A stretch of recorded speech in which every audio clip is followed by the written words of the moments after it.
ଛୁଇଁଛନ୍ତି।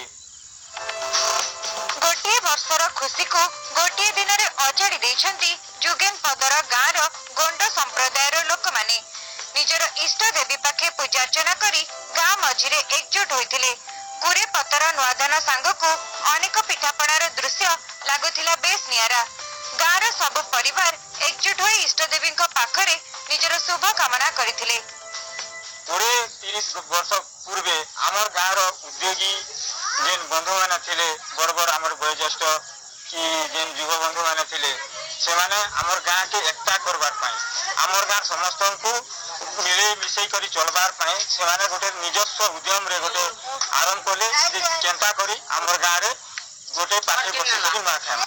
आज आम पश्चिम ओडिशा सबसे बड़ तिहार है नुआखाई। ई नुआखाई ना आम सब गोटे पाखे एकजुटी करी नुआ खेलु आम सब गुआर बेट हेलु आम छोट माने बड़ मान आशीर्वाद नहीं करी आमर मन बहुत खुशी लगुचे। पूजार्चना परे गाँव मुखिया नुआधान चूड़ा खाइबा परे समस्ते एकाठी होई नुआ खाइथिले।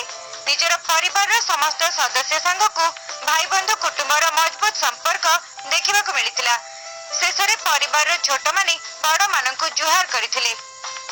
टीम ओडिशार बड़ पर्व बड़ा चूड़ी गुड़सु तापरे घर गुड़ा लिपा पोछा करी करी आमे तापरे से पूजा अर्चना करी करी आमे एकजुट हमर जुगन पदर समस्त एकजुट ही करी दीर्घ 15-20 वर्ष होला एकजुट ही करी आमे नुआ खोचु। भलला बड़ माने को आमे सम्मान देनु जुहार बेट कमा आ हम गाँ रे समस्त मिसी एकाच कुचराने नुआ खाइलो।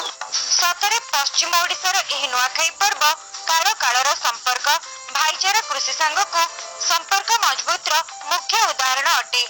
नुआपड़ार गणेश राणांक रिपोर्ट एमबीसी न्यूज। बर्तमान एमबीसी राउंड अफ को रखुछु। अधिक खबर विजिट करंतु हमर वेबसाइट www